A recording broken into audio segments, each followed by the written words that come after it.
जय हिंद। स्वागत है आपका हमारी इसी पाठशाला सेंटर चैनल में। इसका आपका आज का हमारा विषय है हिंदी व्याकरण, और हिंदी व्याकरण के अंतर्गत हम आज पढ़ेंगे वाक्य एवं वाक्य के प्रयोग। इससे पहले हम समझ लेते हैं कि वाक्य क्या होता है। वैसे मैंने कई बार बताया है वीडियो में, आज समझेंगे वाक्य क्या होता है, उसके बाद उसके प्रकार और प्रयोग समझेंगे। ठीक है, तो वाक्य बनाने के लिए होता है कि पदों का वैसा समूह जो भावपूर्ण और सार्थक भाव को प्रकट करे। ठीक है, पदों का वैसा समूह जो सार्थक हो और सार्थक भाव को प्रकट करे। तो वाक्य बनता कैसे है? तो वाक्य आपका बनता है वर्ण से। देखिए, वर्ण बनेगा, पहला होगा आपका वर्ण। ठीक है, ये वर्ण होगा। वर्ण के बाद बनेगा आपका शब्द, और शब्द के बाद बनता है आपका वाक्य। ठीक है, वर्ण होता है और वर्ण के बाद शब्द बनता है और शब्द के बाद वाक्य बनता है। ये इसकी निर्माण की प्रक्रिया है। और यदि ऐसा पूछा जाए तो वाक्य की सबसे बड़ी इकाई क्या है, तो वर्ण जिसे सबसे बड़ी इकाई क्या है, तो वाक्य की सबसे बड़ी इकाई है आपकी आपके जो पद की सबसे बड़ी इकाई है तो वो वाक्य है। भाषा की सबसे बड़ी इकाई है। ठीक है, भाषा की सबसे बड़ी इकाई है आपका वाक्य। ये ऐसे क्वेश्चन में आ चुका है और एक क्वेश्चन पूछा भी जाता है। ठीक है, तो भाषा की सबसे बड़ी इकाई होती है आपकी वाक्य, और सबसे छोटी इकाई है वर्ण। इस बात को याद रखिएगा, ये क्वेश्चन में एक लाइन के आंसर में पूछ सकता है कि भाषा की सबसे बड़ी इकाई क्या है और भाषा की सबसे छोटी इकाई क्या है। तो सबसे छोटी इकाई होती है वर्ण और सबसे बड़ा इकाई होता है वाक्य। ठीक है, अब पदों का वैसा समूह जो भावपूर्ण और सार्थक भाव को प्रकट करे हम वाक्य कहते हैं। इन वर्ण से शब्द बनता है और शब्द से वाक्य बनता है। इन शब्दों को आपस में जोड़कर संज्ञा, सर्वनाम, वचन, लिंग, कारक, इस सब को समाहित करके एक वाक्य की रचना की जाती है, उसको हम बोलेंगे वाक्य। एक पद की रचना की जाती है जिसको हम वाक्य बोलते हैं। तो जैसे मैं एक लिख के बताता हूँ कि संसार का प्रत्येक धर्म दया का पाठ पढ़ाता है।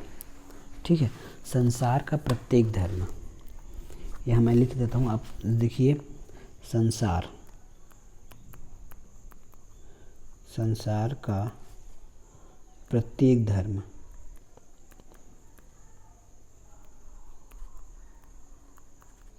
दया का पाठ पढ़ाता है। ठीक है, अब देखिए, इसमें मैं एक वाक्य लिखा हूँ, संसार का प्रत्येक धर्म एक प्रत्येक धर्म दया का पाठ पढ़ाता है। तो इसमें आपका वर्ण भी है, जैसे स र क, है ना। प्रत्येक धर्म, ये सब, ये ध म दया, ये सब आपके वर्ण हैं। और इन्हीं वर्णों से मिल जाए आपको बने शब्द। ये संसार एक शब्द है, का एक शब्द है, प्रत्येक एक शब्द है, धर्म एक शब्द है, दया एक शब्द है, का एक शब्द है, पाठ एक शब्द है, पढ़ाता एक शब्द है। भले इस शब्द में कोई संज्ञा है, कोई सर्वनाम है, कोई लिंग होगा, कोई और कुछ होगा। ठीक है, तो ये सब वाक्य मिलके, ये सब शब्द मिलके एक वाक्य, सार्थक वाक्य है ना। यदि इसी को आप आगे पीछे ऐसा जोड़ दो तो आपको कोई इसमें कोई अर्थपूर्ण भावपूर्ण अर्थ नहीं निकलेगा। तब हम उसको पदों का, तब उस संबंध में हम उसको वाक्य नहीं कह सकते। तो यदि इन सब को आपको जोड़ के लिखना है तो एक सार्थक भाव प्रकट करना चाहिए, उसी को हम बोलेंगे वाक्य। इसको जैसे आगे कर लीजिए, जैसे धर्म आगे कर लीजिए, जैसे मैं लिख के बता रहा हूँ, है ना। इसी में से जैसे मैंने यहाँ लिख दिया, धर्म प्रत्येक संसार पढ़ाता है। क्या समझ में आया? धर्म प्रत्येक संसार पढ़ाता है, या फिर है पढ़ाता धर्म संसार। इस प्रकार कुछ भी अब अगर लिख दोगे तो कुछ भी लिखना एक वाक्य नहीं होता, उस वाक्य का एक सार्थक मतलब होना चाहिए। ठीक है, कुछ भी लिखना आपका वाक्य नहीं होता, वाक्य के एक सार्थक मतलब होना चाहिए। ठीक है, आगे देखते हैं। इसी में वह वाक्य जो पूरा अर्थ प्रकट न करे उपवाक्य कहलाता है। अब देखिए, वाक्य के कई प्रकार होते हैं। ठीक है, कुछ वाक्य होते हैं जो अपने पूरा उसको अर्थ को पूरा प्रकट नहीं करते। जैसे राहुल ने देखा, या फिर राम ने देखा। मैंने यहाँ लिखता हूँ, राम ने देखा। अब इस वाक्य को पढ़िए और बताइए, क्या ये पूर्ण वाक्य दे रहा है या फिर आपको पूरा भावपूर्ण अर्थ दे रहा है ना। देख तो रहा है, जैसे एक भाव तो दे रहा है कि राम देख रहा है, मतलब राम ने देखा। क्या देखा, कैसे देखा, किसको देखा, कब देखा, क्या देखा, ये सब इसमें कंप्लीट नहीं हो रही बात। तो हम इतने वाक्य को, है ना, जिसमें पूरा अर्थ न मिले उसको हम उपवाक्य या फिर आश्रित वाक्य कहेंगे। उपवाक्य या फिर आश्रित वाक्य कहेंगे। जैसे मीरा ने बताया, मीरा ने बताया, ये देखिए मीरा ने बताया। तो मीरा ने क्या बताया, किसको बताया, क्यों बताया, ये सब चीज़ पता चल रहा है नहीं, लेकिन सार्थक है, बताया सार्थक है, लेकिन संपूर्ण अर्थ प्रकट नहीं कर रहा है। तब हम इसको भी उपवाक्य और आश्रित वाक्य की श्रेणी में रखेंगे। तो ये होता है हमारा उपवाक्य कहलाता है। चलिए अब इसका आगे देखते हैं प्रकार। तो वाक्य के कितने अंग होते हैं, ये देख लीजिए। वाक्य के 2 अंग होते हैं, एक होता है उद्देश्य, दूसरा होता है विधेय। अब उद्देश्य और विधेय को जान लीजिए क्या चीज़ है। जिसके बारे में कहा जाए, समझिएगा ध्यान से, जिसके बारे में कहा जाए या जो वाक्य में काम करे वो उद्देश्य होता है, अर्थात कर्ता। जिसके बारे में कहा जाए, जैसे राम एक अच्छा लड़का है, राम एक अच्छा लड़का। यदि राम एक अच्छा लड़का बोले तो हम किसके बारे में बोल रहे हैं, राम के बारे में बोल रहे हैं। और या फिर राम ने रावण को मारा, तो काम करने वाला कौन है, राम है। देखिए जिसके बारे में कहा जाए या फिर जो कार्य करे वो होता है उद्देश्य, उसको बोलते हैं हम कर्ता एक शब्द में। और उद्देश्य के साथ उसके पूरे भाव को प्रकट करने के लिए जितने पद आते हैं वो होता है उद्देश्य का विस्तार। ठीक है, एक बार पढ़ लीजिए फिर और समझाऊंगा।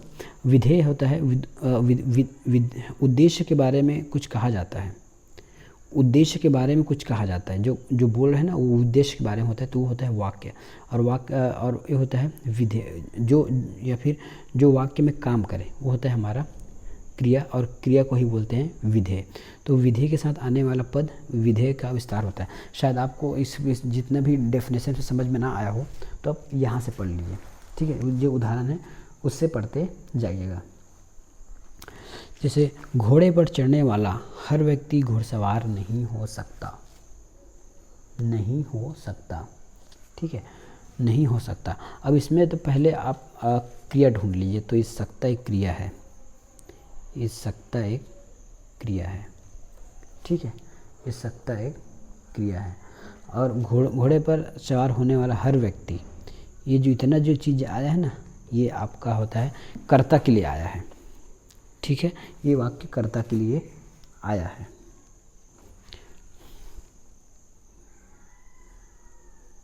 ये हमारे कर्ता के लिए आया है। घुड़सवार नहीं होता, घुड़सवार नहीं होता, तो इतना हो जाएगा हमारा कर्ता, ये हो जाएगा हमारा क्रिया। और कर्ता के पहले जितने भी शब्द हैं, कर्ता के पहले जितने भी शब्द हैं उसको हम बोलेंगे उद्देश्य का विस्तार।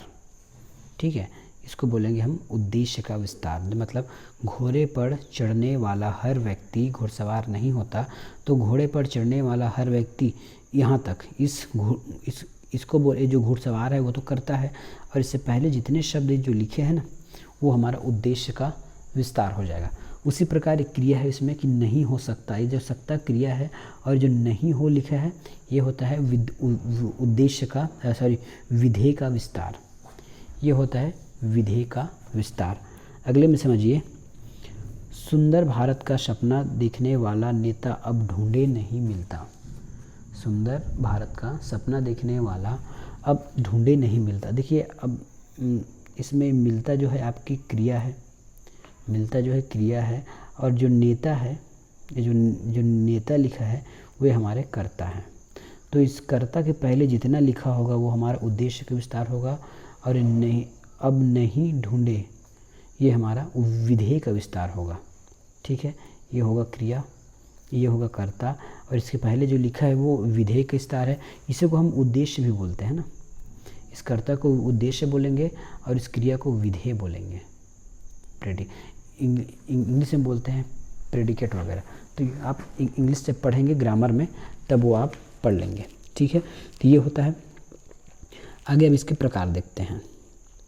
अब हिंदी वाक्य में हिंदी वाक्य बनाने का कुछ क्रम होता है। हिंदी में जैसे आप कुछ वाक्य बनाते हैं तो उसका क्रम होता है, पहले आता है कर्ता, अब दूसरा आता है क्रिया। पहले आप कर्ता को रखोगे, बाद में क्रिया को रखोगे। जैसे रख के देखते हैं, चलिए ये नियम है ना वाक्य बनाने का। तो राम ने रावण को मारा, राम ने रावण को मारा। ठीक है, तो यहाँ पे राम करता है और मारने का क्रिया है। ठीक है, तो राम पहले आया है तो राम करता है तो पहले आया, क्रिया बाद में आया। ठीक है, राम ने रावण को मारा या फिर राम ने मारा, इतना ही लिख देते हैं, राम ने मारा, राम ने मारा। मारा राम ने ऐसा नहीं लिख सकते, इसको देखिए से राम ने मारा, राम ने मारा, मारा राम ने ऐसा नहीं लिखेंगे, मारा, मारा राम ने ऐसा नहीं लिखेंगे, ये गलत है।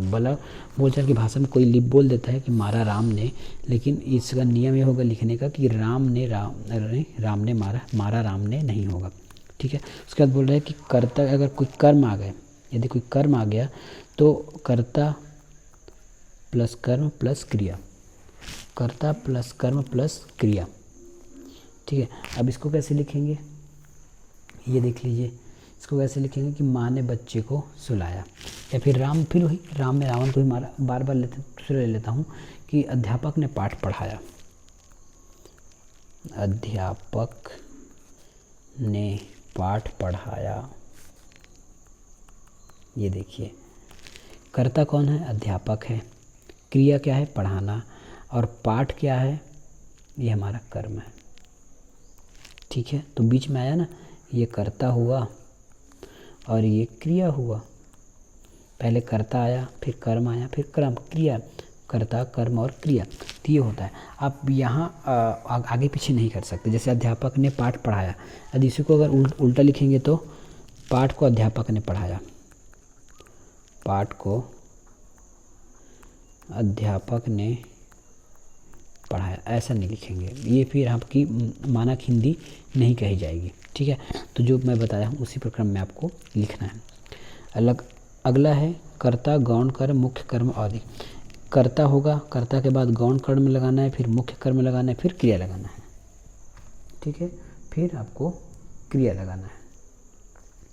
तो ये हो गया कि अध्यापक ने छात्रों को पाठ पढ़ाया, अध्यापक ने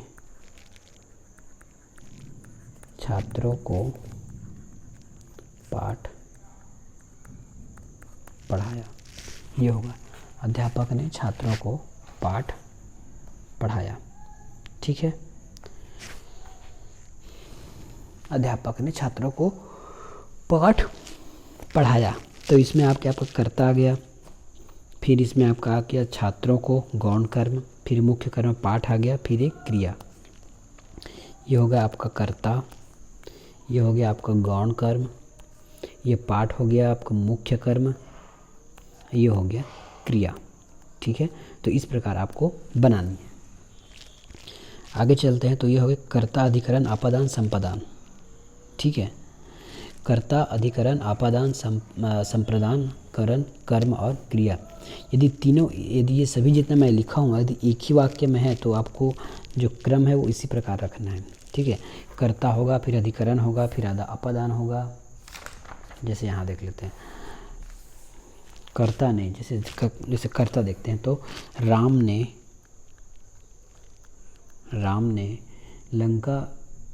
ने लंका में पंचवटी से अपहृत सीता के लिए अपने बाणों से रावण को मारा।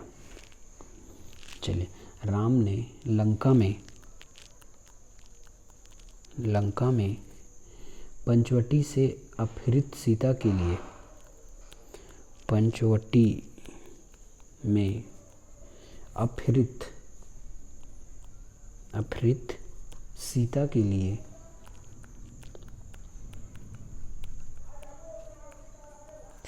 लिए अपने बाणों से रावण को मारा, अपने बाणों से रावण को मारा। ये देखिए, क्रिया लास्ट में आनी चाहिए, क्रिया लास्ट में है मारा, कर्ता राम ने मारा है। अब अधिकरण में पेपर लंका में, ठीक है, अपादान से अलग होना, अपादान, इसको आपको कर्म आपको पूरे कारक याद होना चाहिए। ठीक है, उसके लिए आपको पूरे कारक याद होना चाहिए। जैसे कर्ता ने कर्म को कर अधिकरण क्या होगा, लंका में पंचवटी में अपहृत सीता के लिए संप्रदान को के लिए, है ना, संप्रदान को के लिए सीता के लिए करण मतलब कारण अपने बाणों से, कारण है ना, अपने बाणों से रावण को मारा। तो ये होता है आपका क्रमवार। लास्ट एक और देख लीजिए, इसमें संबंध कारक पहले होना चाहिए। संबोधन यदि होता है ना किसी चीज़ में, यदि आप संबोधन कर रहे हैं किसी चीज़ में, यदि कोई संबोधन हो रहा है तो वो पहले होता है। संबोधन मतलब हे राम हे प्रभु, हे राम हे प्रभु, है ना, हे राम हे प्रभु, इस प्रकार के जो शब्द हैं जिसमें संबोधन हो, जैसे संबोधन सीधी सी बात है, यदि आप किसी को बुलाते हैं तो पहले बुलाते ही है ना, उसमें इस टाइप के ये आपके वाक्य शुद्धि में काम आएगा, ये आपके वाक्य शुद्धि में काम आएगा। हो सकता है राम है ऐसा लिख दिया, राम है ऐसा लिख दिया, लेकिन लिखना था हे राम, है ना। या फिर सीता तुम कल कहाँ गई थी, या फिर सीता तुम, देखिए एक वर्ड लिख रहा हूँ मैं, सीता तुम कल कहाँ गई थी, कहाँ गई थी, ये देखिए सीता तुम कल कहाँ गई थी, यहाँ सीता का संबोधन हो रहा है। इस सीता को हटाकर तुम कल कहाँ गई थी सीता, अगर इसको यहाँ ऐसे लिख दिए तो, यहाँ को ऐसे काट दिए और यहाँ लिख दिए तो, है ना, तुम कल कहाँ गई थी सीता, तो ये गलत बात है। उस जो जिसका संबोधन हो रहा है उसको हम सामने लिखेंगे, लेकिन होता आजकल यही है कि तुम कल कहाँ गए थे सीता, या फिर किसी का नाम लेंगे। होता आजकल बोलचाल की भाषा में यही बढ़ गया, पर ये मानक नहीं माना जाता सामने इस सीता को लिखना, या फिर किसी का नाम लिखना जिसको आप संबोधन कर रहे हैं, ठीक है। तो ये होता है हमारे कुछ बनाने के नियम। एक उसमें छूट गया था कि यदि दो अधिकरण आए तो क्या होगा। अधिकरण में पेपर होता है ना, में पेपर अधिकरण, तो पहला कर्ता होगा, दूसरा होगा कालवाचक अधिकरण, दूसरा होगा स्थानवाचक अधिकरण, फिर क्रिया होगा। कालवाचक और स्थानवाचक अधिकरण में बता चुका हूँ, ठीक है। जैसे रवि संध्या में पार्क में टहलने जाता है, रवि संध्या में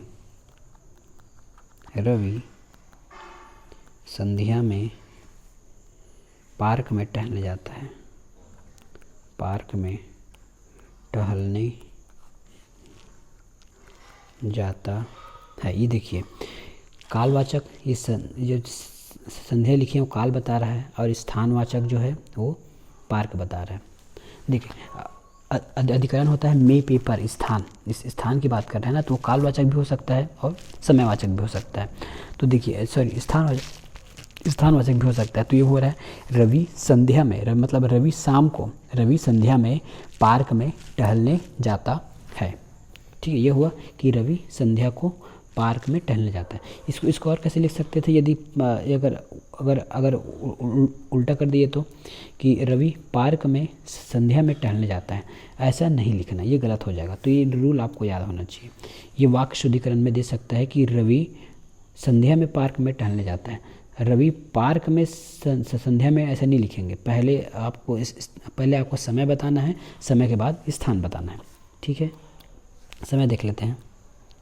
तो आज के लिए इतना ही, बाकी मिलेंगे नेक्स्ट वीडियो में। धन्यवाद।